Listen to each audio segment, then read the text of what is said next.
Happy ملک نام ہے. دیکھیں ایسا کچھ نہیں ہے کہ تکونا مکان منحوس ہوتا ہے. تو ہاں یہ ضرور آتا ہے کہ حدیث میں آپ صلی اللہ علیہ وسلم نے فرمایا نحوست 3 چیزوں میں ہوتی، سواری میں، بیوی میں اور مکان میں. تو یہاں نحوست کا مطلب خوب سمجھ لیں. نحوست کا وہ مطلب نہیں ہے جو جاہل لوگ لیتے ہیں کہ یہ چیزیں منحوس ہوتی ہیں اور اس کی وجہ سے مصیبتیں آنا شروع ہو جاتی ہیں. یہ ہرگز مطلب نہیں ہے، کیونکہ نبی صلی اللہ علیہ وسلم نے صاف طور پہ دوسری حدیث میں فرمایا لا عدوہ ولا طیرہ، کسی چیز میں نحوست نہیں ہوتی. تو یہ جو 3 چیزوں میں آپ نے فرمایا، اس کا مطلب یہ ہے کہ مکان، سواری اور بیوی اگر غلط مل گئی تو زندگی برباد ہو جاتی. تو سواری غلط کا مطلب سرکش گھوڑا ہے، وہ آپ کو گرا دے گا. سفر ایک خود ٹینشن ہے، اس میں سواری بھی اگر خراب رکھی تو اور ٹینشن. آج کل اس کی مثال پرانی گاڑیوں کی ہے.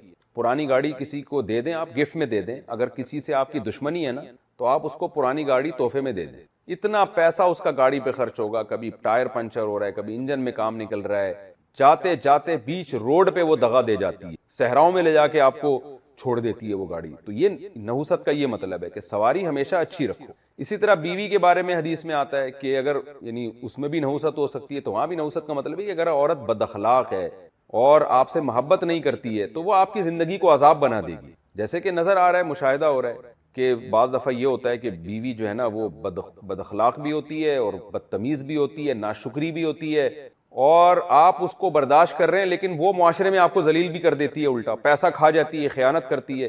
تو اس لیے عورت دیندار ہونی چاہیے. جیسے کہ حدیث میں آتا ہے دنیا میں سب سے بہترین جو اللہ کی نعمت ہے وہ نیک بیوی ہے. تو ان چیزوں میں جلد بازی نہیں کرنی چاہیے کہ جو آڑی ترچی عورت ملی آپ کو، بد اخلاق، بد دین، ناشکری، بس آپ اٹھا کے لے آئے. ایسا نہیں کرنا چاہیے. اور عورت کے لیے تو اور زیادہ حساس ہے کہ شوہر کے بارے میں سوچ سمجھ کے کسی کو اپنا شوہر بنائے، وہ تو اور زیادہ حساس ہے معاملہ. تیسری چیز جو گھر میں نحوست ہے، تو گھر میں نحوست کا مطلب بھی ہے کہ آپ نے گھر ایسی جگہ پہ لے لیا جہاں گندگی ہے، دھوپ کا انتظام نہیں ہے، ہوا کا انتظام نہیں. میں جاتا ہوں بعض گھر ایسے ہوتے ہیں کہ وینٹیلیشن کا کوئی انتظام ہی نہیں ہے، روشنی کا انتظام ہی نہیں ہے، گھر میں پیک ہوتے ہیں وہ. آپ نے رہنا تو گھر میں ہی ہے نا، اس میں آپ کو سکون نہیں مل رہا، اس میں تازہ ہوا نہیں مل رہی ہے، سن لائٹ نہیں مل رہی اس میں آپ کو، اس میں گنجائش اتنی نہیں ہے کہ یہاں سے وہاں چل کے جا سکے. ایک ایک کمبل میں 20 بندے سو رہے ہوتے ہیں. تو اس لیے گھر کے بارے میں بھی جب انسان لے، چاہے رینٹ پہ لے یا اپنا لے، تو ان چیزوں کا خیال کرنا چاہیے کہ اس میں دھوپ کا انتظام ہو، اس میں وینٹیلیشن کا انتظام ہو، صفائی ستھرائی، ماحول آپ کا صاف ستھرا ہو، لوگ اچھے ہوں. ایسا نہ ہو کہ چرسیوں کے پڑوس میں آپ گھر لے لیں، ہیروئن چی رہتے ہوں. اسی طرح ایسی جگہ گھر لینا جہاں روحانی عامل رہتے ہوں، وہاں بھی نہ گھر لیں، کیونکہ جہاں عامل ہوگا وہاں جن بھوت ہوتے ہیں. یہ خوب سمجھ لیں. تو یہ مطلب ہے. تو اب یہ گھر اگر تکونا ہے، تکونا سے کچھ نہیں ہوتا، لیکن اگر یہ گھر ایسا ہے کہ دھوپ کا انتظام نہیں ہے، ہوا کا انتظام نہیں ہے، تو پھر تو نہ لیں. لیکن اگر دھوپ ہوا کا انتظام ہے وہاں پہ اور لوکیشن وائز وہ اچھی جگہ پر ہے، لوگ اچھے ہیں، اڑوس پڑوس میں چرسی ہیروئن چی نہیں ہے، چور اچکے ڈاکو نہیں ہے، اور گلی میں گندگی غلاظت کے ڈھیر نہیں پڑے ہوئے، تو پھر اس گھر میں کوئی نحوست نہیں ہے، آپ لے لیں. لیکن اگر ایسا ہے گندگی کے ڈھیر پڑے ہوئے ہیں، گلی محلے میں پڑوس میں آپ کے چور اچکے رہتے ہیں، یا یہ کہ بند ہے بالکل، وینٹیلیشن کا انتظام نہیں ہے، جراثیم ہے اس میں اندر، اس طرح کا ہے کوئی ماحول، تو پھر اس گھر میں نحوست ہے. یہ آپ نہ یہ کچھ کام ایسے کر لیں. دیکھو گھروں میں نا ہمارے برکتیں غائب ہو رہی ہیں اور نحوستیں آ رہی ہیں. برکت کا الٹ کیا ہوتا ہے؟ نحوست. نحوست کا مطلب ہوتا ہے کسی گھر میں جائیں نا آپ کو بے سکونی کا احساس ہوتا ہے. یہ بہت ہونے لگا ہے گھروں میں. بعض گھر ایسے ہوتے ہیں، فیملیز ایسی ہوتی ہیں، آپ ان کے گھر میں جاؤ چاہے وہ غریب لوگ ہوں، لیکن ایک الگ سا سکون آسمان سے اترتا ہوا محسوس ہوتا ہے. ہم بچپن میں ایک عالم تھے، ان کے گھر میں جایا کرتے تھے، مسجد کے امام تھے. جب ان کے گھر میں جاتے ہم کہتے ہیں یار عجیب سا ایک سکون ہے، حالانکہ وہ کوئی مالدار بھی نہیں تھے، ایک عجیب سا سکون تھا. تو گورا تو ان چیزوں کو نہیں مانتا، یہ سکون اور برکت کیا چیز ہوتی ہے، یہ تو روحانی چیزیں ہیں نا. لیکن محسوس گورا بھی کرے گا کہ کچھ گھر ایسے ہوتے ہیں جن میں ایسا لگتا ہے آسمان سے سکینت نازل ہو رہی ہے. کچھ گھر ایسے ہوتے ہیں جن میں دیکھ جاتے ہی آدمی کو ایک ڈپریشن جی شروع ہو جاتی ہے. جن گھروں میں تلاوت ہو، تہجد ہو، دعاؤں کا معمول ہو، چیخ و پکار کا معمول نہ ہو، بڑے چھوٹوں کا ادب ہو، تمیز ہو، آپ جب ان گھروں میں جاؤ گے، ان خاندانوں میں جاؤ گے، آپ کو ایسا لگے گا جیسے آسمان سے سکون نازل ہو رہا ہے. جن گھروں میں ہر وقت موبائل چلتا ہے، ٹی وی کے پروگرام چلتے ہیں، گھر میں تلاوت نماز کے معمولات نہیں ہیں، میں آپ کو قسم اٹھا کے کہہ سکتا ہوں آپ ان گھروں میں جاؤ گے آپ کو ایک وحشت معلوم ہوگی، بے سکونی ہوگی آپ۔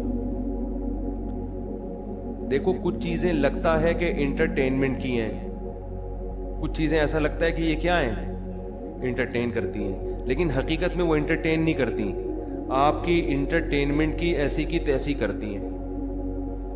اور کچھ چیزیں ایسا لگتا ہے یہ ٹینشن کی ہیں، نماز تلاوت کا معمول گھر میں، تہجد کا، دعاؤں کا، تسبیحات کا معمول، لگتا ہے یہ چیزیں زندگی کو بورنگ بنا رہی ہیں۔ یہ کیا بنا رہی ہیں؟ لائف کو بورنگ لائف۔ کیا ہو رہا ہے؟ کچھ ہے ہی نہیں، نہ کوئی فلم، نہ کوئی ڈرامہ، کچھ بھی نہیں چل رہا، نہ کوئی میوزک۔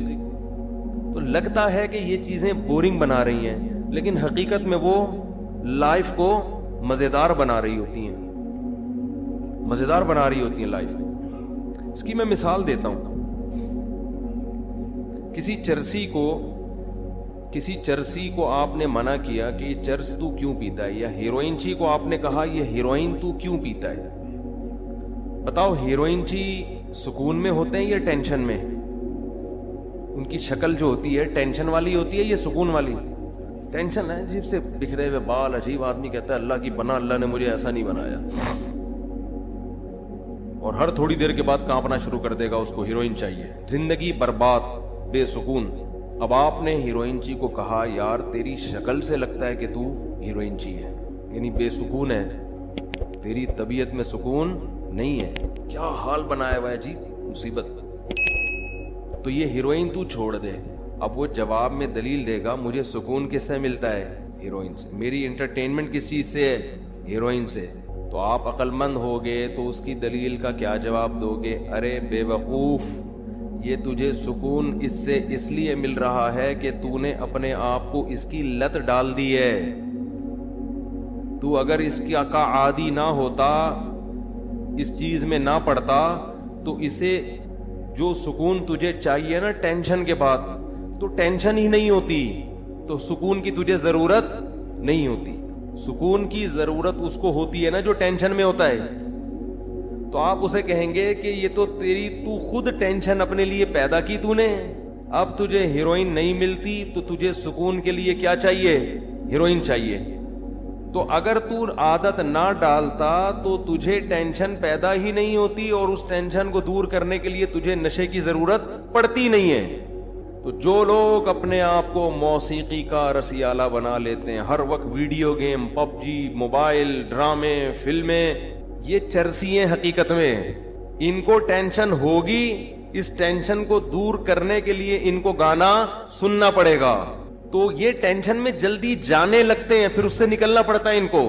لیکن یہ نکلتے مستقل بیسس پہ نہیں ہے کہ ایک دفعہ ہو گیا تو اب نکل گئے، نہ بار بار بار بار بار بار۔ میں اکثر ایک بات بیان کرتا ہوں، ایک واقعہ بیان کرتا ہوں۔ ہمارے ایک دوست جرمنی کے جو میرے شاگرد بھی ہیں، کہتے ہیں کہ پنجاب کی کسی شادی کی ویڈیو میں نے کسی گورے کو دکھائی کہ اس میں فیملی والے شادی میں ناچ رہے ہیں، بٹن تو نہیں بند ہو گیا تھا بھائی، وہ شادی میں کیا کر رہے ہیں؟ ناچ رہے ہیں، بڑا انجوائے کر رہے ہیں نا، دھمال چل رہا ہے جیسے ہوتا ہے شادیوں میں۔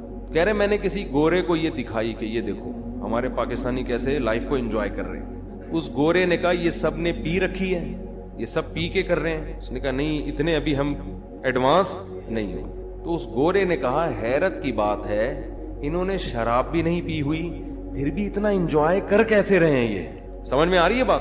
اتنا خوشی سے کیسے ناچ رہے ہیں پیے بغیر؟ اس گورے کو یہ سمجھ میں نہیں آ رہا تھا کہ کوئی پیے بغیر بھی اتنا خوش ہو سکتا ہے کہ ناچنا شروع کر دے۔ میں نے اس لڑکے سے کہا کہ دوبارہ اس گورے سے ملاقات ہو تو اس کو بتانا کہ آپ کو اس پہ تعجب ہو رہا ہے کہ یہ پیے بغیر ناچ کیسے رہے ہیں اور خوشی کیسے منا رہے ہیں۔ آپ کا بتانا کہ ہمارے ہاں ایک ایسی قوم ہے جو ناچے بغیر بھی خوش ہوتی ہے، اس کو خوش ہونے کے لیے پینا تو کیا ناچنے کی بھی ضرورت نہیں ہے۔ نہیں آ رہی بات میرا خیال۔ گورا اس پہ کہہ رہے پیے بغیر ناچ رہے ہیں کیونکہ اس کا تو وہ عجیب ہی چیز بن چکا ہے نا وہ۔ میں نے کہا ہمارے ہاں ایک بہت بڑی قوم ایسی ہے جن کو مولوی ٹائپ کی چیزیں کہا جاتا ہے. بعض تو مولوی کہلاتے ہیں, بعض مولوی تو نہیں لیکن مولوی ٹائپ کے. کوئی ذرا نمازی پرہیزگار بن جائے تو لوگ کیا کہتے ہیں, مولانا ٹائپ کا بن گیا ہے بھائی, یہ کیا بن گیا ہے, مولانا ٹائپ کا. تو میں نے کہا ایسے ٹائپ کے لوگ بھی ہیں جنہیں خوش رہنے کے لیے شادیوں میں ناچنے کی بھی ضرورت نہیں ہے, وہ ویسے ہی خوش ہوتے ہیں, وہ ویسے ہی خوش ہوتے ہیں. بس ان کی نیند پوری ہو جائے تو خوش ہیں وہ, ٹھیک ہے نا. ان کی بھوک ختم ہو جائے, ان کو سر چھپانے کی جگہ مل جائے, بیسک بنیادی ضرورتیں ان کی پوری ہو جائے تو وہ خوش ہیں, ضرورت ہی نہیں ہے. یہ مصنوعی خوشیاں ہیں جن کے پیچھے آپ بھاگ رہے ہو. یہ خوشیاں آپ کو تھکا دیں گی مگر آپ کو خوش نہیں کریں گی. جیسے ایک آدمی شراب کی ایک بوتل پی کے مست ہو جاتا ہے, وہ سمجھتا ہے اب مجھے ٹینشن نہیں ہوگی. بھائی وقتی ٹینشن ختم ہوئی, تھوڑے دنوں میں یہ کوانٹٹی تجھے بڑھانی پڑے گی. تھوڑے دنوں کے بعد ایک بوتل نہیں, اب 2 بوتلوں سے تیرا دماغ صحیح ہوگا, پھر 3 بوتلوں پہ آئے گا. ہر نشے میں یہ طاقت ہے کہ وہ زیادہ کا مطالبہ کر رہا ہوتا ہے. آپ دیکھو نا, ہم حیران ہوتے ہیں انگریزوں میں عیاشی کتنی ہے, کہاں کہاں جا رہے ہیں عیاشی کے لیے, وہ کیا کچھ نہیں کر لیا انہوں نے. ہمارے ہاں ایک نوجوان سائن بورڈ کو دیکھ کے نا خوش ہو جاتا ہے. کسی کوئی سائن بورڈ پہ خوبصورت لڑکی کی تصویر ہے, وہ سمجھتے ہیں آج میں نے بڑی عیاشی کر لی. ایک لڑکا میرے پاس آیا, کہنے لگا آج میری ایک خوبصورت لڑکی پہ نظر پڑی, میرے خوشی سے آنسو نکل گئے. کیا کہہ رہے, میرے خوشی سے اتنا خوش ہو گیا, بد نظری پہ. خیر اس کو ہم نے ڈانٹ لگائی, اتنا خوش ہو گیا کہ خوشی سے آنسو نکل گئے. تو انگریز تو بد نظری سے کچھ بھی نہیں ہوتا اس کو, وہ تو اس سے آگے جا چکا ہے. ہمارے ہاں ایک دفعہ سائن بورڈ پہ نظر پڑی تو خوشی سے بولو آنسو نکل گئے, اتنا خوش ہو گیا. کیا تو جس کو نظر ڈال کے خوشی سے آنسو نکلے, پتہ نہیں صحیح بول رہا تھا جھوٹ بول رہا تھا اللہ جانے, لیکن خوشی بہت ہوئی تھی نا اس کو. تو جس کو سائن بورڈ یا بد نظری کر کے خوشی ہو رہی ہے, یہ خوشی پائیدار نہیں ہے. کل اس کا دل اس سے آگے کو چاہے گا, جب وہ کام کرے گا تو پھر دل اس سے آگے کو چاہے گا. نہیں جائے گا تو ٹینشن ہوگی, پھر اس سے آگے پھر فحش فلموں پہ آئے گا, پھر فلمیں دیکھنے کے بعد ایک اسٹیپ اور آگے جانے کا دل چاہے گا. تو یہ ہوتے ہوتے گناہوں کے دلدل میں خوشی آگے آگے اور یہ پیچھے پیچھے بھاگتا رہے گا, اور بالآخر جب یہ بڑھاپے کی دہلیز تک پہنچے گا تو جذبے گناہوں کے اسی طرح ہوں گے, لیکن گناہوں کی طاقت ختم ہو جائے گی. پھر سسکیاں لے لے کے مرے گا, یہ سسکیاں لے لے کے مرے گا. جس نے جوانی میں اپنے آپ کو مسجد, نماز اور پاک دامنی کا عادی نہیں بنایا, اس کا بڑھاپا بہت خطرناک ہے, بہت خطرناک. آپ گوروں کی عیاشی سے متاثر نہ ہوا کرو کہ نائٹ کلب ہیں اور عیاشی کرتے ہیں. آپ ان سے زیادہ سکون میں ہو, ان سے زیادہ سکون میں ہو آپ, اور ان کا بڑھاپا جا کے دیکھو اور اپنے بوڑھوں کو دیکھو, زمین آسمان کا فرق نظر آئے گا آپ کو. تو آج سے یہ متعین کرو میں نے چلنا کس ٹریک پر ہے. خواہشات کو پورا کرنے والے ٹریک پہ چلنا ہے, تو پھر آپ جانو آپ کی خواہشات, اللہ آپ کو آپ کی خواہشات کے حوالے کر نہیں ہو. حتی تستانسوا وتسلموا, اجازت لے لو اور سلام کر لو, اس کو پتا ہو. کیا مطلب, کسی کی پرائیویسی میں آپ کو گھسنے کی اجازت نہیں. گھر میں کیوں, اس لیے کہ پتہ نہیں کس حال میں بیٹھا ہوا, وہ چڈی پہن کے وٹامن ڈی لے رہا ہو دھوپ میں ہے بھائی, آپ ٹھا کر کے گھس گئے. ہم جب پہلے جہاں رہا کرتے نیول کالونی میں, تو ایک عیسائی گھرانہ تھا قریب میں نا, وہ پادری وہاں رہا کرتے تھے, اور بیچارہ گھر میں اکیلا ہوگا تو یار یہ مذہب کا نام نہیں آنا چاہیے تھا, یہ غلط ہو گیا. خیر اب جو ہو گیا سو ہو گیا, نکل گیا مجھ سے. وہ بیچارہ کہیں واش روم میں رہنے دیں گے, یہ نہیں, وہ پھر عیسائی لوگ بولیں گے کہ یہ ہمارے یہ کٹ کر دینا اتنا نہیں, بس اب جانے دو, میں واقعہ سنایا ہی نہیں میں نے نا. خیر آپ کو اجازت نہیں ہے کہ کسی کے گھر میں آپ بغیر پرمیشن کے داخل ہو. بعض دفعہ ایک آدمی کے گھر میں کوئی نہیں ہوتا, وہ واش روم کا دروازہ کھول کے بیٹھا ہوا ہوتا ہے کہ کوئی ہے ہی نہیں, تو اچھا ہوا بھی آتی رہے گی, آپ ٹھا کر کے گھس گئے اس کے اندر. تو اس کے یہ جو ہے نا, یہ بہت ساری باتیں ہوتی ہیں, تو قرآن نے منع کیا. اور بخاری مسلم کی حدیث ہے جس میں آپ صلی اللہ علیہ وسلم نے فرمایا, جس نے کسی گھر میں جھانکا فقط دخل او کما قال کہ وہ داخل ہو گیا. اور آپ نے یہ بھی فرمایا انما جعل الاستئذان لاجل البصر، آپ نے فرمایا اللہ نے جو حکم دیا ہے کہ کسی کے گھر میں بغیر پرمیشن کے نہ جاؤ، یہ داخلے کی وجہ سے نہیں بلکہ نظر کی وجہ سے، کہ تمہاری نظر نہ پڑے کسی پر. یعنی کیا مطلب کہ اگر کسی کے گھر کی کھڑکی کھلی ہوئی ہے یا گیٹ کھلا ہوا ہے اور آپ سامنے آ کے کھڑے ہو جاتے ہیں اور آپ کی نظر گھر کے اندر پڑ جاتی ہے تو آپ نے قرآن کی آیت کی دھجیاں اڑا دی آپ نے. یعنی اس سے یہ دھوکا ہو سکتا تھا نا کہ آپ کسی کے گھر کے گیٹ کے باہر جا کے کھڑے ہوئے، جیسے لوگ بیل بجاتے ہیں سامنے کھڑے ہو جاتے ہیں، جیسے ہی دروازہ کھلا پورا گھر اندر تک جھانک لیا، ان کی لیڈیز کو بھی دیکھ لیا، بچوں کی تعداد بھی دیکھ لی، پوری ڈیٹیل سے واش روم تک گھوم کے آ گئے آپ. ایسے نظر تیز آپ. اب کوئی آپ کو کہے یار تم نے کسی کی پرائیویسی کے میں کیوں دخل اندازی کی، اس کے گھر میں کیوں جھانکا، تو آپ کہو کہ اللہ نے ہمیں گھر میں داخل ہونے سے پہلے اجازت کا حکم دیا ہے، گھر میں جھانکنے سے پہلے اجازت کا حکم نہیں دیا. تو یہ بات سمجھائی ہے نبی نے کہ یہ جو قرآن کی آیت ہے نا جس میں آتا ہے وداؤٹ پرمیشن جاؤ نہیں، اس کا مطلب وداؤٹ پرمیشن دیکھو نہیں. تو لوگ جو اپنی چھتوں پہ چڑھتے ہیں کبوتر بازی کرنے کے لیے اور ہر گھر میں جھانک رہے ہوتے ہیں، یہ بھی اس میں داخل ہے. اور گھر میں جھانکنے سے زیادہ کسی کے موبائل میں جھانکنا زیادہ برا ہے، کیونکہ آج کل گھر میں اتنا کچھ نہیں رکھا ہوا ہوتا جتنا بندے نے اپنے موبائل میں رکھا ہوا. یہ اور حرام ہے. بہت دفعہ میرے ساتھ بھی ہوا ہے، کسی کو موبائل دیا گھس گیا موبائل کے اندر بغیر پوچھے. بھائی آپ کیوں گھس رہے ہو کسی کے موبائل میں؟ کتنی بڑی ایک آدمی آپ پر اعتماد کر رہے ہیں اور آپ اس کے موبائل کے اندر گھس رہے ہو. لوگ کیا کہتے ہیں جی فون کرنا ہے موبائل دے دیں، اس کے بعد گیلری میں گھس رہا ہے، اس کے بعد ان باکس میں گھس رہا ہے، واٹس ایپ میں گھس رہا ہے. اس سے پتا چل جاتا ہے کہ یہ آدمی 2 نمبر ہے. اس سے 2 منٹ میں پتا چل جاتا ہے انسان کے 2 نمبر ہونے کا، کہ یہ قابل اعتماد نہیں ہے. کمپیوٹر کسی نے آپ کو استعمال کرنے کے لیے دیا، اب نہیں جاؤ اس کی ہسٹری میں کیا دیکھ رہا ہے، وہ ہسٹری میں جا کے چیک کر رہے ہوتے ہیں کون کون سی ویب سائٹیں کھولتا ہے. بھائی وہ غلط کھولتا ہے صحیح کھولتا ہے، آپ کو کس نے پرمیشن دی کہ آپ جا کے گھسو اس میں؟ تو جو جس کے عیبوں سے پردہ اٹھائے گا اللہ قیامت میں اس کے عیبوں سے بھی پردہ اٹھائے گا، رؤوس خلائق کے سامنے اس کو ذلیل کرے گا اللہ تعالیٰ. تو ہمیں حکم ہے لوگوں کے عیبوں پہ پردہ ڈالنے کا. تو یہ جو قرآن کی آیت ہے نا یہ بہت جامع ہے. کسی کے موبائل میں گھسنا، کسی کی پرائیویسی میں گھسنا، حدیث میں آتا ہے 2 آدمی چپ کے کان میں باتیں کر رہے ہیں، تیسرا اگر ان کی پرمیشن کے بغیر سنے گا قیامت کے دن سیسا پگھلا کے اللہ اس کے کان میں ڈالیں گے، گرم سیسا.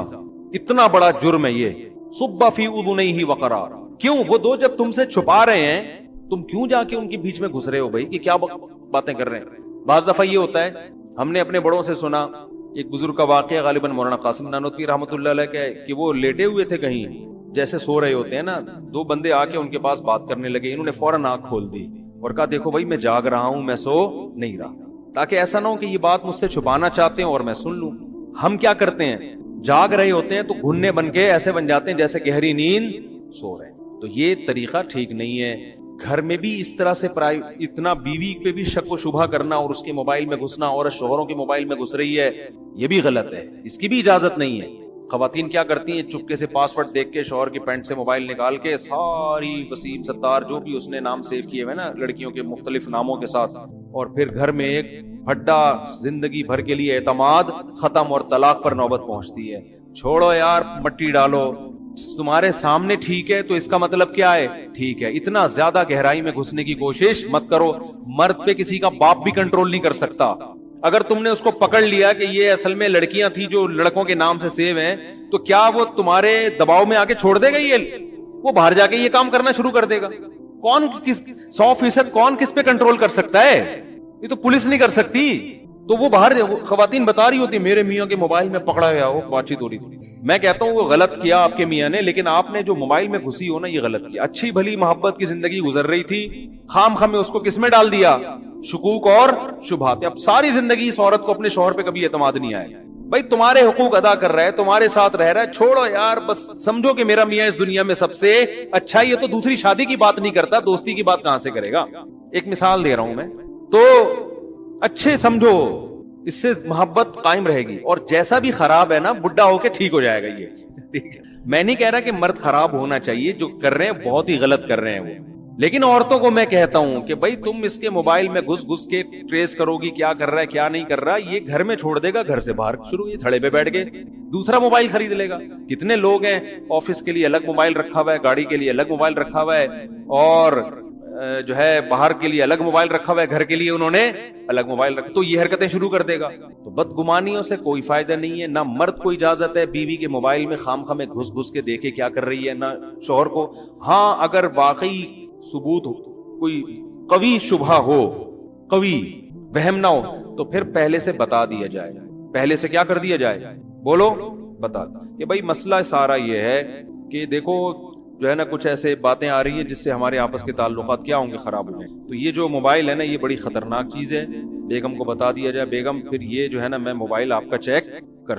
شہر میں لوگوں کو پتہ ہی نہیں ہوتا, پڑوسی کا نہیں پتا ہوتا, آبادی اتنی ہے, زندگی اتنی تیز ہے کہ کسی کو کسی کا پتہ نہیں ہوتا. ایسے بھی واقعات ہوئے ہیں کہ پڑوسی کا انتقال ہو گیا تو لاش کی بدبو سے پتہ چلا کہ یہاں کسی کا انتقال ہوا ہے. لیکن جب سے یہ میڈیا جو ابھی الیکٹرانک میڈیا جو بہت تیزی سے دنیا میں پھیلا ہے, موبائل فون, انٹرنیٹ, اس نے دنیا کو ایک گلوبل ولیج کی طرح بنا دیا ہے. گلوبل ولیج بنا دیا ہے اس نے, ایک گاؤں کی طرح بنا دیا ہے. اب ہر شخص کی ہر جگہ تک رسائی ہے, اور شاید اس میں یہ حکمت ہو کہ اللہ تعالی حق اور باطل کو واضح کرنا چاہتے ہیں. قیامت جیسے جیسے قریب آ رہی ہے نا, اللہ تعالیٰ اپنے بندوں پر حجت کو تام کر رہے ہیں کہ کسی کو یہ کہنے کا موقع نہ ملے کہ اے اللہ مجھے نہیں پتا چلا کہ صحیح کیا ہے اور غلط کیا ہے. بڑن دباؤ ہر چیز تک پہنچ جاتا ہے آدمی. تو اس میں جب انسان ہر چیز تک پہنچتا ہے تو اس میں غلط چیزیں بھی ہیں اور صحیح چیزیں بھی ہیں, غلط گائیڈنس بھی ہے اور صحیح گائیڈنس بھی ہے. اس میں پھر یہ فیصلہ کرنا کہ صحیح گائیڈنس کون سی ہے اور غلط گائیڈنس کون سی ہے, یہ فیصلہ کرنا اصل کمال ہے. میں سمجھا پا رہا ہوں اپنی بات؟ یہ جو الفاظ ہے نا, بولو نا بھائی کیا ہو گیا, بولتے کیوں نہیں. کئی لوگوں کو اعتراض ہو رہا ہے کہ اس کو ختم کریں, تو میں کوشش کر رہا ہوں اس کو میں مارکیٹ سے شارٹ کروں. ہمارے اپنے رشتہ داروں نے کہا ہے کہ جو بڑے خاندان کے بڑے بزرگ ہیں, تقیہ کلام بن چکا ہے نا, تو اس لیے میں تھوڑا سا کوشش کر رہا ہوں. تو میں چونکہ یوٹیوب پہ ویڈیوز دیکھتا رہتا ہوں, مختلف قسم کے موٹیویشنل اسپیکرز کی بھی, ہیلتھ سے ریلیٹڈ جو ویڈیوز ہیں وہ بھی دیکھ لیتا ہوں, علماء کی بھی دیکھ لیتا ہوں, فرقہ پرستوں کی بھی دیکھ لیتا ہوں. تھوڑا بہت, زیادہ تو نہیں ٹائم ملتا, لیکن تھوڑا بہت اپنے ٹائم کا کچھ حصہ اس میں سرو کرتا ہوں تاکہ پتہ رہے دنیا میں ہو کیا رہا ہے. تو افسوس اس پر ہے کہ زیادہ تر غلط ہی ہو رہا ہے. ایک تو وہ ہے کہ جو بالکل ہی غلط ہے, یعنی جو بے حیائی کا ایک طوفان ہے, وہ تو سبھی مانتے ہیں غلط ہے. اس کے علاوہ کی بات کر رہا ہوں کہ صحیح کا لیبل لگا کے جو غلط ہو رہا ہے وہ بھی بہت زیادہ ہو رہا ہے. اس کی میں ایک مثال دیتا ہوں, مثال سے بات سمجھ میں آتی ہے. کچھ دن پہلے ایک ماہر نفسیات کو میں اس لیے سنتا ہوں, یعنی مہینے میں 1-2 دفعہ کوئی نہ کوئی ماہر نفسیات کا کلپ میری نظر سے گزرتا ہے کہ کوئی ایسا ٹاپک ہوتا ہے جس پہ وہ لوگوں کو گائیڈ کر رہے ہوتے ہیں. تو میں دیکھتا ہوں کہ یار یہ کیا کہہ رہے ہیں, ہو سکتا ہے ہمیں بھی کچھ سیکھنے کو ملے. لیکن اکثر جو باتیں کر رہے ہوتے ہیں وہ عملی زندگی میں قابل عمل, یعنی وہ عملی زندگی میں مؤثر نہیں ہوتی. قابل عمل تو ہوتی ہیں لیکن ان کا فائدہ نہیں ہوتا. تو میں دیکھ رہا ہوتا ہوں کہ اسلام کی محبت دل میں پیدا ہو رہی ہوتی ہے کہ اسلام کی اگر گائیڈنس نہیں ہے نا, مذہب آپ کے پاس نہیں ہے, تو آپ اپنے لیے فیصلہ نہیں کر سکتے کہ کیسے چلنا ہے, دوسرے کو کیا بتاؤ گے. کچھ جنگیں گھروں کے اندر بھی ہو رہی ہیں, وہ اس نوعیت کی تو نہیں ہے, لیکن جو بڑی جنگیں ہوتی ہیں ان میں تو ہاتھ پاؤں ٹوٹتے ہیں. اللہ تعالیٰ سب کی حفاظت رکھے. لوگ شہید ہوتے ہیں. جو گھروں کے اندر جنگیں ہوتی ہیں نا, اس میں برین ہیمریج ہوتے ہیں, قتل کا مقدمہ بھی نہیں چلتا, بندہ مر جاتا ہے, کیس کسی پہ بھی نہیں ہوتا. ایسا ہی ہوتا ہے نا, کسی پہ کیس نہیں ہوتا. بیٹا باپ جو ہے اپنے بیٹے کی وجہ سے ڈپریشن میں چلا گیا, اس کی حرکتیں, اور ایک دن انتقال ہو گیا. مرا کس کی وجہ سے ہے؟ بیٹے کی حرکتوں کی وجہ سے. لیکن بیٹے پر کوئی کیس نہیں بنتا, وہی سب سے زیادہ رو رہا ہوتا ہے بیٹا. تو گھروں کے جو جھگڑے ہیں, لوگ ایسی ویڈیوز زیادہ دیکھتے ہیں کیونکہ اس میں تو سب بھگت رہے ہوتے ہیں نا ان چیزوں کو. بیٹے اور باپ کا جھگڑا, بیٹی اور ماں کا جھگڑا, ماں بیٹیوں میں بڑی تکراریں ہوتی ہیں آج کل, سنتے ہی نہیں کسی کی. دفتروں میں جھگڑے, اور پڑوسی میاں بیوی کے جھگڑے, وہ تو مشہور ہیں. تو یہ جو جھگڑے ہیں نا, یہ یعنی ہر شخص چاہتا ہے گھروں میں آپس میں کیا ہو؟ محبت، کیونکہ اللہ نے سکون کے لیے تو گھر بنایا نا بھائی. کیا خیال ہے سکون کے لیے کیا بنایا اللہ نے؟ اگر گھر میں ہی سکون نہیں ہوگا تو پھر سمجھو کہ موت یقینی ہے. مرے گا تھوڑے دنوں میں، پاگل ہو جائے گا یا مر جائے گا، یا تو پاگل ہوگا یا پاگل ہو کے بھی بالآخر مرے گا، یعنی جلدی مر جائے گا. تو اب اس قسم کے جو ویڈیوز ہیں ماہر نفسیات اس پہ بہت بتاتے ہیں کہ یوں ایکچولی یوں ہونا چاہیے، ایکچولی یوں ہونا چاہیے. تو میں کچھ سنتا ہوں بہت ہی معذرت کے ساتھ، اس سوائے 2-4 انگلش کے الفاظ کے نا اور کچھ نہیں ملتا، اس میں کوئی گائیڈنس نہیں ملتی. مثلا زیادہ تر کی باتیں یہ ہوتی ہیں کہ ہمیں کمپرومائز کرنا سیکھنا چاہیے، دوسرے کو سمجھنے کی کوشش کرنی چاہیے. یہ بہت اچھا لفظ ہے، یقیناً دوسرے کو سمجھنے کی ہمیں کوشش کرنی چاہیے، لیکن کیا سمجھیں دوسرے کو؟ کیا سمجھنے کا مطلب کیا ہے؟ کیا سمجھیں؟ ہمیں سمجھنا چاہیے کہ وہ کہنا کیا چاہ رہا ہے. پتہ ہے بھائی کیا کہنا چاہ رہی ہے؟ وہ دوسری شادی سے روکنا چاہ رہی ہے اصل میں، یا وہ یہ چاہ رہی ہے کہ اپنی اماں سے نہ ملا کرو، اپنی بہنوں سے نہ ملا کرو. یہ کیا چاہ رہا ہے؟ تو بہرحال اب میں زیادہ ڈیٹیل میں نہیں جاتا، لیکن یہ کہ ایک اصولی بات شریعت نے اتنا اچھا ہمیں گائیڈ کیا ہے اس بارے میں، کتنا اچھا گائیڈ کیا ہے. تو وہ 2-4 انگلش کے الفاظ گھما کے ادھر سے ادھر کر کے نتیجہ کچھ بھی نہیں نکلتا اس کا. تو میں کہتا ہوں کہ یار یہ اللہ کا کتنا بڑا فضل ہے کہ اللہ نے ہمیں اتنا پڑھا لکھا نہیں بنایا. ٹھیک ہے نا، اتنا پڑھا لکھا نہیں بنا. ایک بات خوب اچھی طرح سمجھ لیں، میں اکثر ایک چیز اپنے بیان میں کہتا ہوں کہ جو چیزیں انسان کے لیے انتہائی ضروری ہیں وہ چیزیں اللہ نے انسان کو خود سے سکھا دی ہیں. سمجھ رہے ہو؟ اور جو چیز جتنی ضروری ہے اللہ نے اس کے حصول کو اتنا ہی سستا کر دیا ہے. بھائی جو چیز جتنی ضروری ہے اس کا حصول اللہ نے اتنا ہی سستا کر دیا ہے، کیونکہ اللہ کوئی تاجر نہیں ہے، بزنس مین نہیں ہے. ارے بھائی عام حالات میں جب کوئی تجارت کرتا ہے جتنی ضروری چیز ہوگی اتنی مہنگی کرے گا نا، کہ یار یہ تو لوگوں کی ضرورت ہے، یہ تو خریدنا ہے، 10 لاکھ میں بیچو تو بھی لوگ لیں گے، وہ قیمت بڑھائے گا. لیکن اللہ کوئی تاجر نہیں ہے، اللہ غفور الرحیم ہے. تو جو چیز جتنی ضروری تھی اللہ نے اتنی سستی کر دی، اس کا حصول آسان بنا دیا. مجھے ایک بات بتاؤ، روٹی زیادہ ضروری ہے یا پانی؟ اچھا پہلے تو ایک بات بتاؤ، روٹی زیادہ ضروری ہے یا گھر اور گاڑی؟ روٹی. سو تو فٹ پاتھ پہ بھی جائے گا آدمی، تو روٹی کا حصول آسان ہے یا گھر کا؟ روٹی کا آسان ہے. حالانکہ روٹی کے بننے میں قدرت، یعنی روٹی کا بننے کا پروسیس بہت مشکل ہے. گھر بنتا ہے سیمنٹ اور بجری سے، جو اسی زمین سے نکلتا ہے بغیر کسی کوئی زیادہ اس میں کوئی کلاکاریاں نہیں ہوتی، اور گھر مٹی کا بھی بن جاتا ہے. یہیں سے گارا اٹھاؤ، پانی ڈالو، بھوسا ڈالو اور اینٹیں بنا کے اور پتھر لا کے فٹ کر دو، گھر بن جائے گا. لیکن گھر بنانا مشکل ہے. روٹی کھانا، روٹی کا حصول آسان. حالانکہ گندم کے بننے کا جو پروسیس ہے وہ بہت مشکل ہے. وہ تو ابھی تک سائنسدان پڑھ رہے ہیں کہ کیسے بنتی ہے، ابھی تک پورا مسئلہ وہ حل نہیں ہوا ہے کہ گندم بنتی کیسے ہے، یعنی کیا کیا عمل ہوتا ہے. پودے کو اور نباتات کو مکمل تھوڑی پڑھا گیا ہے اب تک. پانی برسے گا آسمان سے، زمین کے اندر گوبر مٹی اور گارے کے ملاپ میں کیا کیا قدرت کی صناعی ہوتی ہے اور کیا کیا قدرتی عوامل ہوتے ہیں. اس کے بعد جا کے پودا نکلتا ہے، پھر اس میں خوشے، پھر اس میں گندم، ایک گندم سے ہزاروں گندم، پھر ان ہزاروں میں ہر ایک میں ہزاروں کو پیدا کرنے کی صلاحیت. یہ بڑا مشکل کام ہے، اس کو تو ہزاروں سال سے پڑھ رہا ہے انسان، اب تک پوری طرح سے پڑھ نہیں سکا کہ یہ ہو گیا رہا ہے. کتنا مشکل پروسیس، مگر اللہ نے ہمارے لیے بہت آسان. اللہ نے کہا یہ تمہیں نہیں کرنا، تم نے خالی بیج ڈالنا ہے، پانی برسے گا آسمان سے اور میں ہزاروں گندم پیدا کر دوں گا، کھاؤ، پراٹھے بنا کے کھاؤ. ہم نے بھی صبح پراٹھا کھایا الحمدللہ. حکیم صاحب نے بولا یہ گلا صحیح نہیں ہوگا جب تک پراٹھا، میرا گلا بھی بیٹھا ہوا ہے. انہوں نے کہا پراٹھے چھوڑے، ہم نے کہا دنیا چھوڑ دے گا پراٹھا نہیں چھوڑے گا، دنیا چھوڑ دیں گے پراٹھا نہیں. ناشتے کا مزہ ہی نہیں ہے بھائی. تو لیکن خیر چھوڑنا پڑے گا.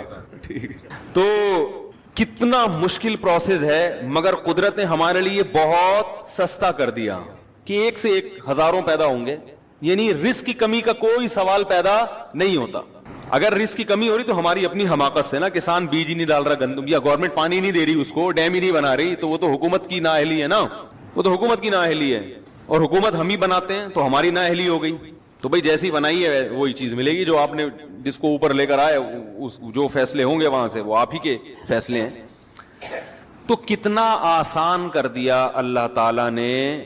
گندم، آلو، پیاز، ٹماٹر 20 روپے کلو، 30 روپے کلو، 40 روپے کلو ضروری اتنا ہے کہ آپ کے پاس اگر گھر نہ ہو آپ پھر بھی 60-70 سال کی زندگی نکال کے چلے ہی جاؤ گے. کبھی اس کے ٹھیلے کے نیچے سو گئے, کبھی فٹ پاتھ کے نیچے سو گئے, 2-3 دن نیند نہیں آئے گی آپ کو, کیونکہ آپ گدے پہ لیٹنے کے عادی ہیں. اس کے بعد نیند ایسی چیز ہے, وہ بھی ضروری ہے, وہ بھی ضروری چیز ہے نا, تو اللہ نے وہ بھی سستی کر دی ہے.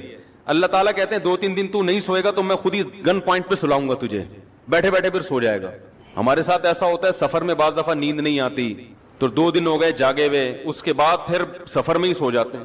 ایسا سوتے ہیں کہ پولیس آتی ہے اٹھانے کے لیے, کیونکہ اب مزید نہیں سوتا تو پاگل ہو جاتا ہے نا. تو قدرت کہتی ہے کہ نہیں بھائی یہ بہت ضروری ہے, اب یہ آپشنل نہیں ہے کہ آپ چاہیں تو سو جائیں نہیں تو نہیں. قدرت کہے گی جتنے مرضی کام ہیں, جتنے اہم ترین کام بھی ہو, تجھ پہ نیند پہلے مسلط کروں گا میں. اللہ نیند مسلط کر دیتے ہیں, سو جاتا ہے.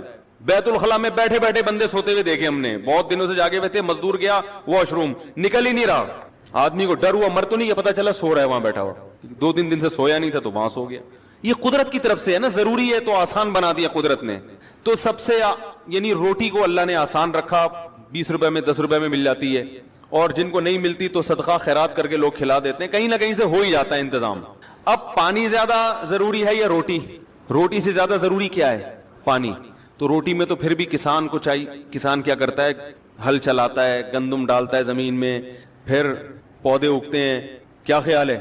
پانی کے حصول کو اور آسان بنا دیا اللہ نے, کیونکہ وہ زیادہ ضروری ہے. ڈیم بنا کے تو ہمارے لیے سنبھالنا مشکل ہو جائے. یہ تو ہم اسٹور ہی نہیں کرتے, بس چیختے رہتے ہیں بچے زیادہ پیدا ہو گئے تو پانی کم ہو جائے گا. ایسا کچھ کوئی کہانی نہیں ہے.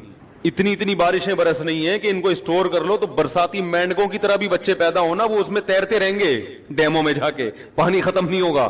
یہ جاہل لوگ ہیں جو ہم پر مسلط ہو کے ہمیں سکھا رہے ہیں کہ کیلکولیشن غلط کر کے بتا رہے ہیں کہ اتنا پانی زمین میں نیچے جا رہا ہے, اتنا اوپر جا رہا ہے. یہ پاگل لوگ ہیں, سینس لوگ ہیں. زیادہ پڑھ لکھ گئے نا, زیادہ پڑھ لکھ گئے. تو پانی سے زیادہ کیا ضروری ہے؟ ہوا, سانس. کیا خیال ہے بھائی؟ پانی سے زیادہ کیا ضروری ہے؟ پانی تو میرے بھائی دن میں 2-3 گلاس بھی پی لو تو چل جائے گا.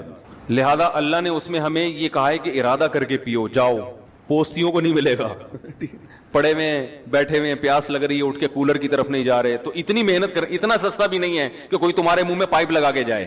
وہ ہمارے حضرت ایک سست آدمی کا واقعہ بیان کیا کرتے تھے کہ 2 سست آدمی لیٹے ہوئے تھے, تو بیر آ کے گرا نا, بیری کے درخت کے نیچے لیٹے ہوئے تھے. ایک نے دوسرے سے کہا اوئے تو یہ میرے منہ میں اٹھا کے ڈال دے. دوسرا ڈال ہی نہیں رہا. تو اتنے میں ایک گھڑ سوار قریب سے گزرا, اس نے اس کو آواز دی, بھائی جان ذرا کام ہے. وہ آیا, کہہ رہا یار یہ بیر جو ہے نا میرے منہ میں اٹھا کے ڈال دو. اس نے کہا کمبخت تو اتنا نہیں کر سکتا کہ بیر اپنے منہ میں اٹھا کے ڈال لے, اور اگر نہیں ڈالا جا رہا تھا تو مجھے بلانے کی کہ یہ جو تیرے ساتھ لیٹا ہوا ہے اس کو بولتا نا. تو وہ دوسرا بولا میں کیوں ڈالوں اس کے منہ میں بیر؟ کہہ رہا میں لیٹا ہوا تھا, وہ ادھر آیا, کتا میرے اوپر پیشاب کرنے لگا, میں نے اس کو بولا ہٹا ہی نہیں رہا تھا. میں نے اس کو بولا کہ ہٹا ہی نہیں رہا تھا. میں نے کہا اب جب تو نے میرا کام نہیں کیا تو میں بھی تیرا کام نہیں کروں گا. ایک لڑکا سست تھا نا, تو ابا اس کے پریشان تھے. رفیع بھائی سن لیں اچھی طرح سے, ان کی بات نہیں ہے ویسے, ان کو سمجھانے کے لیے یہ آگے لوگوں کو بتاتے ہیں نا ایسے واقعات, تو فائدہ ہوتا ہے لوگوں کو. تو وہ جو کام باپ بیٹے کو کہے وہ بیٹا کر کے ہی نہ دے. باپ تنگ آ گیا, یار اس کمبخت کو میں کیا علاج کروں. تو ایک دن ابا ایک مشین لے کر آیا, اور ابا نے بیٹے سے کہا بیٹا تیری عادت کو ملحوظ رکھتے ہوئے میں ایک مشین لے کر آیا ہوں, بٹن دبا کے ہر کام کرے گی. بٹن دبائے گا چائے آئے گی, بٹن دبائے گا پانی آئے گا. اب تیری زندگی میں سکون آ جائے گا, تجھے کچھ کرنا نہیں پڑے گا, بٹن دبا کے ہر کام ہوگا. بیٹا کہتا ہے ابا بٹن کون دبائے گا اس کا, اس کے لیے بھی کوئی ملازم لے آتے ہیں. تو یہ سستی جو ہے نا, سستی جتنی پیدا ہوگی یہ بڑھتی چلی جاتی ہے. اگر آپ مشینی زندگی میں آنا چاہتے ہیں, خود کچھ نہیں کرنا چاہتے, تو کچھ دنوں کے بعد مشینوں کو استعمال کرتے ہوئے بھی آپ کو سستی محسوس ہوگی, جیسے کہ ہو رہا ہے. دیکھو پہلے لوگ لمبے لمبے سفر پیدل کرتے تھے نا, اب گاڑیوں میں جاتے ہیں, لیکن اب گاڑی میں جاتے ہوئے بھی سستی ہوتی, کون یہاں سے وہاں جائے. بائک پہ جاتے ہوئے بھی سستی ہو رہی ہے, یار کون دودھ لینے جائے. وہ بیگم بولی بھائی 6 انڈے لے کر آؤ, کہہ رہے میں انڈے کے بغیر ہی پراٹھا کھا لوں گا, میں نہیں لا رہا. یہی تو ہے, پرانے زمانے کا آدمی آگے دیکھ لے, بولے یار تمہیں تو فری ایک کک ماری اور جم کر کے پہنچے. تو جتنا سست انسان بنتا ہے بنتا چلا جاتا ہے, اور جتنا چست بنتا ہے چست ہوتا چلا جاتا ہے. تو خیر میں یہ عرض کر رہا تھا, پانی کو اللہ نے اور زیادہ آسان بنایا, اور ہوا کو اس سے بھی زیادہ, آکسیجن کی ضرورت ہمیں پانی سے بھی زیادہ ہے. تو اس میں اللہ نے ہمیں 2 سہولتیں دے دی. ایک سہولت تو یہ دی کہ فری پھوکٹ میں 23% آکسیجن ہوا میں چھوڑ دی. اب پتہ نہیں ریسرچ بدل گئی ہو, تو پرانی ریسرچ تو 23% کی تھی, اب کا مجھے نہیں پتا آکسیجن آج کل کتنی فیصد چل رہی ہے. ہمارے یہاں تو 5-6% سے زیادہ یہ سوئٹزرلینڈ کی رپورٹ پیش کی ہے سائنسدانوں نے کہ ہوا میں آکسیجن کا تناسب کتنا ہوتا ہے. لیاری کے پانی کا پتہ ہے نا فارمولا, ہائیڈروجن ڈائی آکسائڈ ہے نا جو عام پانی ہوتا ہے. تو کسی نے لیاری کے اسٹوڈنٹ سے پوچھا کہ پانی کا فارمولا بتاؤ, اس نے کہا NH4ClHDlABCD کر کے کچھ بنا دیا. اس نے کہا یہ کیا؟ اس نے کہا لیاری کے پانی کا یہی فارمولا ہے. وہ جو ہائیڈروجن ڈائی آکسائڈ ہے نا وہ پانی ہے جو آسمان سے نازل ہوا اور آپ نے گلاس میں جمع کر لیا, وہیں سے درمیان میں اس کو کہیں گرنے نہیں دیا. تو آکسیجن کا حصول اللہ نے اور بھی زیادہ آسان بنا دیا. اگر اللہ ہوا میں فری میں چھوڑ دیتا اتنا بھی کافی نہیں تھا. ہمیں یوں کہہ دیتا کہ سانس لوگے تو پھیپڑوں میں جائے گا, تو ہم تو سارا دن بیٹھ گئے سانس ہی لیتے رہتے. بھائی ذرا مجھے سانس لینے دو, ایسے ایسے سانس لیتے, پھر بات کر کے تھوڑی دیر کے لیے پوز کا بٹن دبا دیتے, اتنی دیر میں ہمارے پھیپڑے پھڑپڑانا شروع کر دیتے. تو اللہ نے کہا یہ بہت ضروری, تو یہ تمہارے ارادے کے بغیر تمہارے پھیپڑوں میں جائے گی. تمہیں سانس نہیں لینا ہو تو اس کے لیے تو ارادہ کرنا پڑے گا. سانس لینے کے لیے ارادے کی ضرورت, بولو نا یار, پھر آگے نا بولو نا یار, سانس لینے کے لیے ارادے کی ضرورت نہیں ہے. تو یاد رکھو گھر میں محبت سے رہنا یہ بھی ہماری ضرورت ہے. گھر جو ہے نا, گھر یہ سکون کے لیے بنایا اللہ نے. جعل لکم من انفسکم ازواجا لتسکنوا الیہا. گھر بنتا ہے نکاح کے بعد, گھر بنتا ہے نا بھئی, شادی ہوتی ہے تو ایک گھر آباد ہوتا ہے, پھر بچے پیدا ہوتے ہیں تو ایک گھر کا وجود. گھر کوئی بحریہ ٹاؤن کے بنگلوں کو تھوڑی کہتے ہیں گھر کا مطلب, بھائی ورنہ تو ہوٹل بھی ہوتے ہیں, بڑے بڑے ہوٹل ہیں بالکل بنگلوں جیسے ہوتے ہیں, لیکن وہ گھر نہیں کہلاتے, وہ ہوٹل کہلاتے ہیں. تو گھر کا مطلب جہاں ریلیشن ہو, جہاں تعلق ہو, محبت ہو. کوئی آپ کا انتظار کرے, کوئی کسی کا آپ انتظار کرو, کوئی آپ کے ماتحت ہو, آپ کسی کے ماتحت ہو, یہ ایک جو ریلیشن قائم ہوتا ہے, اٹ از کالڈ گھر. کیا خیال ہے؟ اٹ از کالڈ گھر. وہی جو ہوم اور ہاؤس کا فرق ہے. ہاؤسنگ اسکیم ہوتی ہے, ہومنگ اسکیم میں نے اب تک نہیں سنی. وجہ اس کی یہ ہے کہ وہ بحریہ ٹاؤن والے کہتے ہیں ہم ہاؤس بنا کے دے سکتے ہیں, ہوم بنانا یہ آپ کی ذمہ داری ہے, یہ ہمارے بس میں تھوڑی ہے. ایسا ہی ہوتا ہے نا بھائی, ہاؤس کو ہوم بنانا یہ کس کی ذمہ داری ہے, یہ کوئی بلڈر کا کام تھوڑی ہے. تو اللہ تعالیٰ نے گھر جو رکھا ہے نا, گھر یہ جانوروں کو بھی دیے ہیں. بہت سے جانور گھر بنا کے رہتے ہیں. شیر کی کچھار ہوتی ہے, وہ شکار کر کے آتا ہے ادھر ادھر, دہشت گردی کر کے آ کے جب سکون سے بیٹھنا ہوتا ہے جہاں اس کو کوئی چیتا بیتا چھیڑے نہیں, تو اس کے لیے کہاں داخل ہو جاتا ہے, وہ اپنی خود ہی بول لیا کریں تک وہ کچھار میں داخل ہو جاتا ہے. سانپ جب خطرہ محسوس کرتے ہیں کہاں گھستے ہیں, بل میں. اور اگر وہاں سانپ نہیں بیٹھے ہوئے, اس کو تانے دینے کے لیے بیٹھی بھی ہو, وہ بل میں گھسے گا؟ بولو بھائی, نہیں جائے گا. وہ سانپ بل میں گھس کے آتا اس لیے کہ یار یہاں یہ اپنا ٹھکانا ہے, سکون ملے گا, یہاں آرام سے تمیز سے زندگی گزاریں گے, جب بھوک لگے گی یا کوئی مسئلہ ہوگا باہر نکلیں گے, انجوائے کریں گے, یہ سکون کی جگہ ہے. چوہے اپنے بلوں میں گھستے ہیں, بلیاں بھی گھر بناتی ہیں اپنا ٹھکانہ. جب بچوں کی پیدائش کا وقت آتا ہے بلی کی, تو وہ کوئی سوٹیبل جگہ تلاش کرتی ہے جہاں اپنے بچوں کی اچھی طرح سے تربیت کر سکے. بلوں کے خطرات سے انسانی نما بلے بھی اس کو پریشان نہ کریں, اور جو سچی مچی کے بلے ہیں وہ بھی پریشان نہ کریں. تو بڑے تمیز سے. خرگوش بھی ایسا ہی کرتی, خرگوش کی جو مادہ ہے وہ بھی ایسا ہی کرتی ہے. وہ تو باقاعدہ ڈیکوریٹ کرتی ہے اپنے گھر کو. جب بچے دینے کا وقت آتا ہے تو اپنے جسم کے بال نوچ کے کارپٹ کی طرح زمین پہ بچھا دیتی ہے, ٹیمپریچر مینٹین رکھتی ہے, بہت کچھ کر کے اس کو پتا ہے میرے بچے یہاں سکون, اطمینان اور امن اور شانتی کے ساتھ پلیں گے. تو بھائی جو انسان جو تہذیب میں سب سے آگے ہے, گھر اس کی بھی ضرورت ہے. جعل لکم من بیوتکم سکنا, اللہ نے قرآن میں کہا اللہ کی یہ نعمت ہے کہ اس نے تمہارے گھروں کو ٹھکانہ بنایا, سکون کی, مسکنت کی, رہنے کی جگہ بنایا. پرندوں کے گھونسلے ہوتے ہیں, سارا دن آؤٹنگ کر کے, جاب کر کے, شام کو اپنے گھونسلے کی طرف لوٹتے ہیں. اب چڑا آیا شام کو اپنے گھونسلے کی طرف, چڑیا نے منہ بنا کے رکھا ہوا ہے وہاں پہ, تمیز سے بات ہی نہیں کر رہی ہے. کبوتر آیا, 12 گھنٹے کی ڈیوٹی کبوتروں میں, 12 گھنٹے کی. ان کے یہاں لیڈیز بھی جاب کرتی ہیں کبوتروں میں, 12 گھنٹے کبوتر, 12 گھنٹے شاید گوروں نے یہیں سے لیا ہو. تو اب وہ جب آیا اور کبوتری کا منہ بنا ہوا ہے, وہ تمیز سے بات ہی نہیں کر رہی کبوتر سے. بولی تو کیا باجرہ لے کر آیا ہے؟ بھائی دیکھو کبوتر جو لے کر آئے گا نا بچوں کو کھلانے کے لیے, کبوتری صبر شکر سے گزارا کرتی ہے. ایسا ہی ہوتا ہے نا, کبوتر دانا لے کر آتا ہے اپنے بچوں کے منہ میں ڈالتا ہے. ہم نے تو کبوتر بھی پالے ہیں, دیکھا ہے یہ سارا منظر, بڑا زبردست خوبصورت منظر ہوتا ہے. جیسے ہی اس کو پتا ہوتا ہے نا کبوتر کے بچوں کو ابا آنے والے ہیں, وہ منہ کھول کے بیٹھے ہوئے ہوتے ہیں, ایسے منہ کھول کے بچے. کیا اللہ کی ایک, مجھے تو بڑا شوق ہے جانور پالنے کا. بڑی فطرت کی اس میں, اور یہ خدا کی قسم وہ بڑے بدبخت ہیں جو یہ کہتے ہیں یہ چیزیں خود سے بنی ہیں. جو ایتھیسٹ ہے نا, اللہ کا انکار کرنے والے, خود سے یہ جذبات پیدا نہیں ہو سکتے, مشینیں بنتی ہیں خود سے, بے جان چیزیں وہ بھی نہیں بنتی. تو یہ جاندار جذبات, احساس رکھنے والا, محبت نفرت کرنے والا, ایسے جذبات اللہ نے رکھے کہ جب غم ہوتا ہے تو آنکھوں سے آنسو بہ کے بتاتا ہے, خوشی ہوتی ہے تو ہنس کے بتاتا ہے. یہ جذبات کی خود بخود ساری چیزیں کیسے پیدا ہو گئیں؟ اس کبوتر کے دل میں کس نے ڈالا کہ تیرے بچے تیرا انتظار کر رہے ہیں, خود بھی کھا اور ان بچوں کے لیے دانا بھی جمع کر. اس کو کس نے بتایا کہ یہ تیرے اسپرم سے پیدا ہونے والے انڈے ہیں جن سے یہ بچے نکلے ہیں؟ کیا اس نے بھائی میڈیکل سائنس پڑھی ہے کیا؟ اس کو کیا پتا کہ یہ بچے جو ہے نا اللہ نے میرے باڈی سے پیدا کیے ہیں, تبھی تو اتنی محبت کر رہا ہے وہ. انہی بچوں میں آپ دوسرے کبوتر کا بچہ لا کے رکھ دیں, اور زیادہ خوبصورت, اٹھا کے مار دے گا, فوراً باہر پھینک دے گا اس کو, بولے گا میرا نہیں ہے. ڈی این اے کی ضرورت بھی نہیں ہے, کبوتر کو پتا ہوتا ہے میرا ہے, گوروں کو نہیں پتا ہوتا. گوروں کو نہیں پتا ہوتا یہ کس کا ہے. حقیقت بتا رہا ہوں, لوگ صبح شام تعریف کرتے ہیں نا وہ ہم سے اچھے, وہ ہم سے اچھے. وہ کبوتر سے بھی اچھے نہیں ہو آپ. ٹھیک ہے کچھ چیزیں اچھی ہیں مانتا ہوں, لیکن اس کی وجہ سے آپ اچھے نہیں بن گئے, بڑی بڑی برائیاں ہیں. تو کبوتر کے بچے منہ کھول کے بیٹھے ہوئے ہوتے. کبوتر دانا لے کر آئے گا اور بچوں کے منہ میں جتنا اللہ نے اس کو رزق دیا وہ کہتا ہے چلو بھائی آج اتنا ہی ملا, آج بارش تھی اس کی وجہ سے زیادہ مال ملا نہیں ہے, گزارا کرو. کبوتری بھی گزارا کرتی ہے. اگر کبوتری دانا دینا شروع کر دے, 4 دانے اٹھا کے لے آیا, بچوں کی فیوچر کی فکر نہیں ہے, تو کبوتر گھر آنا چھوڑ دے گا. وہ دوسری کبوتریوں میں منہ مارنا شروع کرے گا کمبخت. وہ کہے گا یہ بچے لے کے چلی جاؤ. تو جانوروں کا تو اللہ نے سسٹم بنا دیا, نہ کبوتر کبوتری کو تانا دے گا, کبوتری بھی جاتی ہے دانے لے آتی. کبوتر کہتا ہے بھائی بچوں کی ماں ہے, مجھ سے یقیناً یہ خیر خواہ ہوگی, کیا خیال ہے. اور وہ کبوتری بھی کہتی ہے بچوں کا باپ ہے, اگر اس کو آج دانا پانی کم ملا ہے تو بھائی قدرت کی طرف سے ایسا انتظام ہوگا, کوئی بے روزگاری کے تانے نہیں دیتی. ٹھیک ہے نا.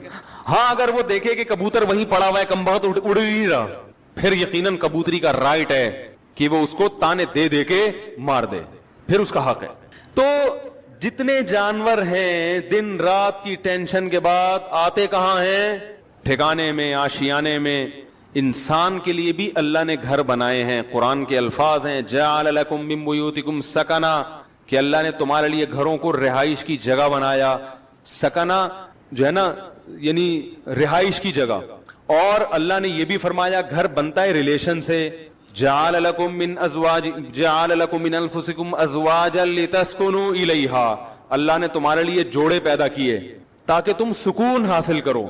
تو نکاح ہوتا ہے, گھر وجود میں آتا ہے, اور اللہ نے بتایا کہ یہ جو تمہارے گھر میں آئی ہے اس سے تمہیں کیا ملے گا؟ سکون ملے گا. تو پتہ چلا یہ تو سارا پروسیس ہے کس کے لیے؟ سکون کے لیے بھائی.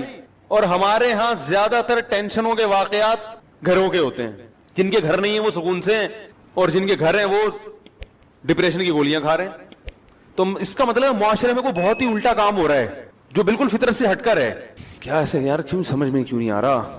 دیکھو روٹی پیٹ بھرنے کے لیے ہے نا, روٹی سے پیٹ نہیں بھر رہا, مطلب وہ بہت ہی کچھ ایسا چیز آپ نے کھائی ہوئی ہے, یہ کچھ ایسا لائف اسٹائل ہے کہ آپ کا تو میدا ہی الٹا کام کر رہا ہے. ارے کسی کمبخت کی پانی سے پیاس نہ بجھے, چلو کولڈ ڈرنک سے نہیں بجھ رہی پیاس, سمجھ میں آتا ہے یار کولڈ ڈرنک نہیں بجھ رہی, تو کولڈ ڈرنک تو اللہ نے پیدا تھوڑی کی ہے پیاس بجھانے کے لیے. کسی کی بجھتی ہے کسی کی نہیں. بعض لوگ کولڈ ڈرنک پیتے ہیں نہیں بجھتی, چائے سے نہیں بجھ رہی, سمجھ میں آتا ہے, دودھ سے نہیں بجھ رہی, پانی سے تو بجھنی چاہیے نا. کمبخت کی پانی سے پیاس نہیں بجھ رہی, اس کا مطلب باڈی میں تھوڑا بہت فالٹ نہیں ہے. میرے یہ سمجھانے سے بھی اگر سمجھ میں نہیں آ رہا تو تھوڑا بہت فالٹ نہیں ہے.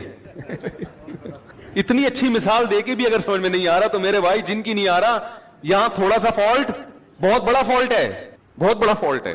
میں نے وہ بیان ریکارڈ کروایا تھا نا کہ عورتیں بچے پیدا کرنے سے صحت اچھی ہوتی ہے, خراب نہیں ہوتی. وہ پورا میں نے پورے ڈاکٹروں کی رپورٹیں بھی پیش کر دی جو نوبل پرائز ڈاکٹر ہیں یو کے کہ عورت کا حمل روکنے سے بیڑا غرق ہوتا ہے, موٹاپا آتا ہے. اس میں بھی میں نے یہی دلیل دی کہ جو چیز نیچر ہے وہ صحت کے لیے اچھی ہوتی ہے, خراب تھوڑی ہوتی ہے. وہ میں نے کل اپنا کلپ دیکھا, اس کے نیچے جو لوگوں نے الٹی سیدھی باتیں کی ہیں. ارے تم دلائل کو نہ سمجھنا چاہتے ہو نہ ماننا چاہتے ہو, تم انگریز کے پٹھو ہو, کمبختوں, تم دم ہلاتے رہو ساری زندگی. تمہارے اندر, آپ کو نہیں کہہ رہا جو اس نے کمنٹس کیے تو اس کو کہہ رہا ہوں, تمہارے اندر سوچنے سمجھنے کی صلاحیتیں ختم. تمہیں جو لائن پہ لگا دیا نا 2 بچے تو بس تم اسی پہ لگے رہو, برباد کر دو اپنی بیویوں کی صحت بھی, اپنی صحت بھی, اور اپنا خاندان بھی تباہ کر دو. بچے تو ہوتے ہی 2 کے بعد ہیں, گھر تو بنتا ہی 2 کے بعد, تو بچوں کی شروع ہوتے ہیں کہ جن کا ایک گیدرنگ ہوتی ہے, آپس میں کھیلتے ہیں, تو بس ایک لائن پہ لگا دیا, بس اسی پہ سب چلتے چلے جا رہے ہیں. تو گھر کس کے لیے بنایا اللہ نے؟ سکون کے لیے. ایک گھر میں سکون نہ ہو تو چلو بات سمجھ میں آتی ہے کہ بھائی کبھی کبھار ہزاروں میں کوئی ایک بیمار بھی پیدا ہو جاتا ہے نا. ہر گھر میں لڑائیاں, ہر گھر میں بے سکونی, لاکھوں میں ایک آدھ گھر ہوگا جس میں سکون ہوگا. بھائی کم بہت بھائی سے بات نہیں کر رہا, بہن بہن سے بات نہیں کر رہی, جٹھانیاں نندوئی ساسیں وہ تو ایک مستقل ٹاپک ہے. باپ اور اولاد میں نہیں بن رہی, ماں بیٹی میں نہیں بن رہی, میاں بیوی میں نہیں بن رہی. تو اس کا مطلب ہے کہ معاشرے میں کوئی چھوٹا موٹا فالٹ نہیں ہے بھائی, یہ تو جانور پھر ہم سے اچھے ہیں. کیا خیال ہے بھائی جان؟ ہم سے اچھے جو پھر کبوتر نکلا, چڑے نکلے ہیں بھائی. ہمیں آفس میں سکون مل رہا ہے, گھر میں نہیں مل رہا. یہ تو بہت بڑا فالٹ آ رہا ہے معاشرے میں, اور یہ ان میں تو بہت ہی زیادہ ہے جن کی ہم تقلید کرتے ہیں. تبھی وہ تو کرتے ہی نہیں نا, 40 سال تک گھر بناتے ہی نہیں ہے کہ سکون سے زندگی گزرنے دو, 40 سال کے بعد دیکھیں گے. ان کو پتا ہے کہ اگر پہلے سے کر لیا تو عذاب میں آ جائیں گے. تو اس کا مطلب اس معاشرے میں ہم سے بھی زیادہ ٹیکنیکل فالٹ ہے, کوئی بہت بڑا فالٹ ہے. تو وہ فالٹ کیا ہے؟ کیا خیال ہے, سمجھنا چاہتے ہیں؟ بہت بڑا فالٹ ہے. اور ماہر نفسیات اکثر اس فالٹ کو ہائی لائٹ نہیں کرتے کیونکہ وہ خود اس فالٹ میں مبتلا ہوتے ہیں. الحمدللہ سمجھا پا رہا ہوں اپنی بات. یہ بات سمجھ میں نہیں آ رہی, یہ بھی میں چھوڑ رہا ہوں آہستہ آہستہ. سمجھ میں آ رہی ہے بات؟ وہ اکثر اس فالٹ میں مبتلا ہے. وہ کیا ہے فالٹ؟ کہ جب تک حقوق کا دائرہ کار متعین نہیں کیا جائے گا کبھی بھی اتحاد اور محبت پیدا نہیں ہو سکتی. اس کو ایک اور اسٹائل میں بیان کرتا ہوں, دوسرے اسٹائل میں. جب تک ظلم ختم نہیں ہوگا گھر میں محبت پیدا نہیں ہوگی, اور ظلم کو جب تک ڈیفائن نہیں کیا جائے گا کہ ظلم کی ڈیفینیشن کیا ہے, ظلم ختم ہو نہیں سکتا. نہیں آ رہی بات؟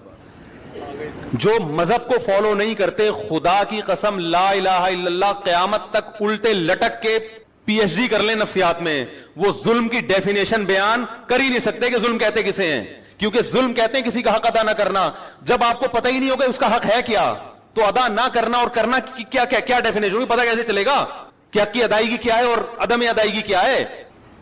کیونکہ حق کی ادائیگی کس کا کس پر کتنا حق ہے, کیا حق ہے, وہ نہیں ادا کرے گا تو لڑائیاں ہوں گی نا.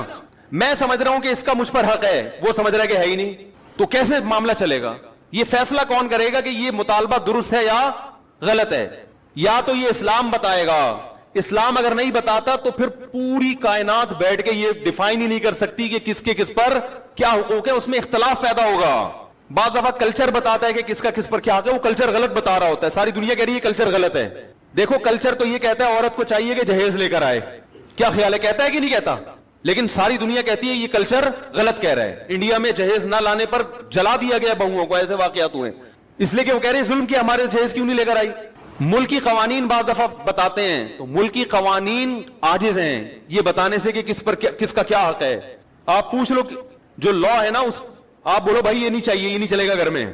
اختلاف اور لڑائی کو ختم کرنے کے لیے سب سے پہلا اصول یہ ہے کہ آپ کو یہ پتا ہونا چاہیے, باپ کو یہ پتا ہونا چاہیے کہ بیٹے کے اوپر میرے کتنے حقوق ہیں. میں اس حد تک بیٹے کو اپنا پابند بنا سکتا ہوں, اس سے آگے مجھے اللہ نے حق نہیں دیا, اس سے آگے یہ خدا نے میرے بھی اختیارات سلب کر لیے ہیں. شوہر کو پتا ہونا چاہیے بیوی کو میں اس حد تک اپنا پابند بنا سکتا ہوں, اس سے آگے کام میں اس سے بولو بھائی نہیں لے سکتا, یہ میرا رائٹ ہی نہیں ہے.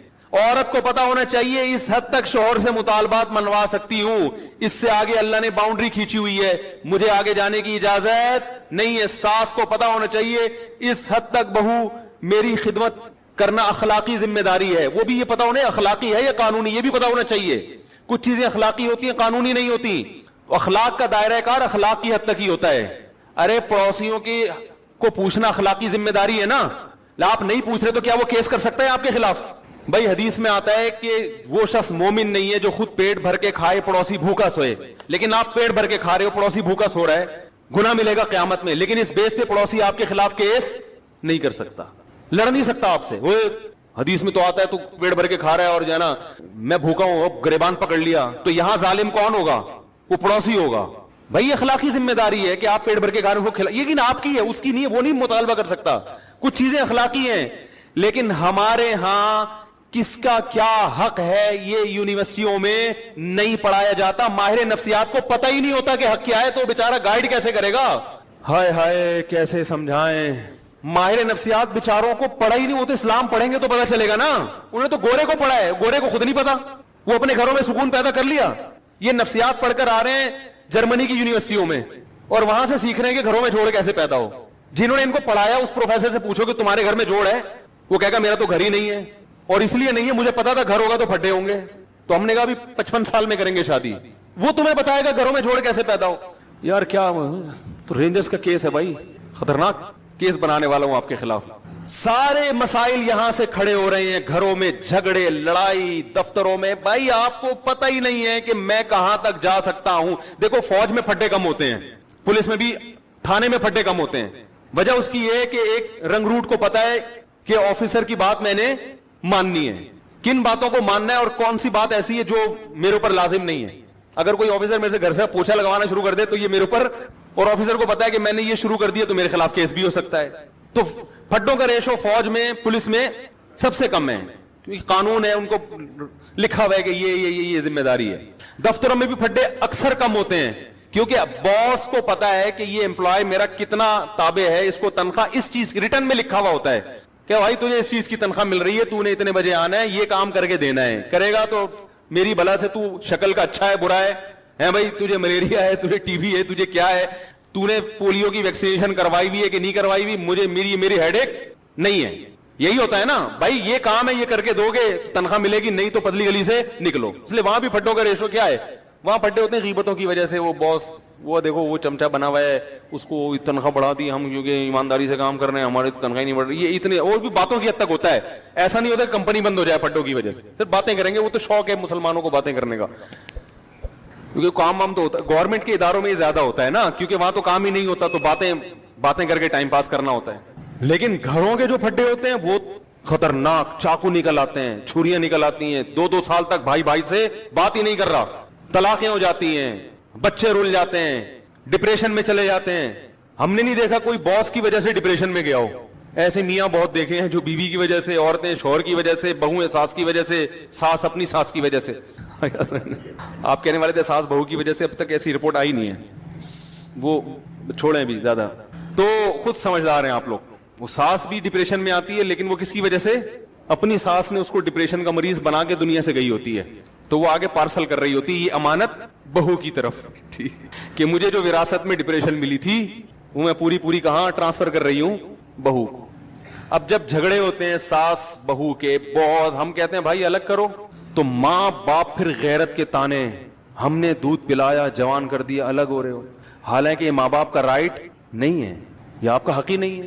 بیٹا جوان ہو گیا, بالکل الگ رہ سکتا ہے, وہ نہ رہے اچھی بات ہے, ساتھ میں جو برکت ہے وہ الگ, لیکن یہ وہی ہے اخلاقی کچھ اور چیزیں ہوتی ہیں. لیکن پڑوسی گریبان تھوڑی پکڑ سکتا ہے آپ کا کہ بھئی حدیث میں آتا ہے تو مجھے کھلایا کرو, تو کھلاؤ. تو ماہر نفسیات سے گزارش ہے جب لوگوں کو موٹیویٹ کیا کریں. کچھ اچھے بھی ہیں الحمدللہ, ہر جگہ اچھے برے بھی ہوتے ہیں, اچھے تو سارے ہی ہیں, لیکن بہت سی چیزوں میں بیچاروں کے پاس خود گائیڈنس نہیں ہوتی. وہ انگلش کے الفاظ گھما رہے ہوتے ہیں ایکچولی یوں وغیرہ وغیرہ, مجھے تو اتنی انگلش نہیں آتی. تو بات صحیح ہونی چاہیے, چاہے انگلش میں ہو یا اردو میں ہو یا پنجابی میں ہو.